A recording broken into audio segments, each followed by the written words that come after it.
বিসমিল্লাহ রহমান রহিম। আলহামদুলিল্লাহ ওসসালাতু ওয়াসসালামু আলা রাসূলিল্লাহ। প্রিয় দর্শক, দেশ এবং বিদেশ থেকে যারা আমাদেরকে দেখছেন এবং শুনছেন, সবাইকে মোবারকবাদ জানাচ্ছি। আজকে রমজানের এই দিনে আমরা আপনাদের সাথে যুক্ত হয়েছি। এটা আমারই গ্রাম, এটা সিলেট জেলার জৈন্তাপুর উপজেলাধীন পাখিবিল গ্রাম। যে গ্রামের এখানে পাশ দিয়ে একটা খাল গেছে, এই খালটারে বলা হয় মরাহাইর, আমাদের আঞ্চলিক ভাষায় বলা হয় মরাহাইর। এটা সারি নদীর থেকে ওইদিকে ডাল দিয়ে অবদার বান আগে ছিল না থাকার কারণে এই খালটা এদিকেই গিয়ে ফেরিঘাটের মধ্যহান যে কাটাগাং আছে এখানে উঠছে। তো বর্তমান সরকার ক্ষমতায় আসার পরে যে 4টি গুরুত্বপূর্ণ সিদ্ধান্ত নিয়েছে, তার মধ্যে থেকে একটা সিদ্ধান্ত হইল দেশের যে খাল যেগুলো আছে এই খালগুলারে খনন করা এবং উন্নত করা। এই হিসাবে সরকারের এই কাজটাকে, যুগান্তকারী কাজটাকে আমরা ধন্যবাদ জানাই, সাধুবাদ জানাই।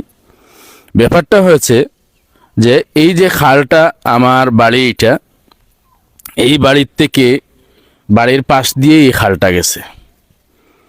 পানি উন্নয়ন বোর্ডের মাধ্যমে সরকার এই কাজটা করাইতেছে। পানি উন্নয়ন বোর্ড একদম এই সেই কাটাগাং, ফেরিঘাটের মধ্যহান কাটাগাং থেকে খাল খনন করতে করতে আমাদের বাড়ি পর্যন্ত এসে পৌঁছেছে। এখানে এই যে খননটা করতেছে যে কন্ট্রাক্টর, সেই কন্ট্রাক্টরের নাম হইল সাহেব আলী। এই সাহেব আলী আমাদের বাড়ির পশ্চিমে ওখানে একটা বাঁধ আছে, এই বাঁধ পর্যন্ত এই দিকে করা হয়। এই বাঁধ পর্যন্ত আসার পরে তারপরে আইসা নদীর বা খালের যে ম্যাপ আছে সেই ম্যাপে ডিনাই করে সে উল্টা পথে হেঁটে আমাদের বাড়ির যে মাটি আছে, আমাদের মালিকানা মাটি, এবং এখানে একটা ইউনিয়নি রোড আছে, রাস্তা আছে, এই ইউনিয়নি রাস্তা সহ আমাদের বাড়ির সীমানা কেটে একদম খাল বানিয়ে দিয়েছে।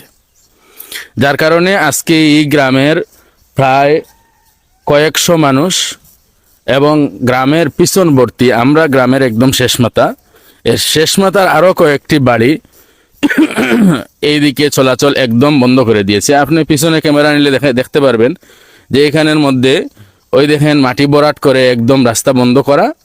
অর্থাৎ এখন যদি গ্রামের মানুষ আসতে চায় তাহলে আমাদের বাড়ির উপর দিয়ে আসতে হবে, অর্থাৎ আমাদের ঘরের ভিতর দিয়ে আসা ছাড়া এই অঞ্চলের মানুষের আর যাওয়ার কোনো ব্যবস্থা নাই। আমাদের এখানের মধ্যে প্রচুর গাছ ছিল, এই গাছ সবগুলা কেটে ফেলে দিয়েছে। যে মহিলারা বাধা দিয়েছে, কিন্তু তাদের বাধাকে উপেক্ষা করে তারা এই কাজটা করে গেছে। এখন দেখেন আপনি, আমি যদি অযৌক্তিক হয় যে তারা যখন এই কাজ করছে, আমরা যখন আপত্তি দিচ্ছি তখন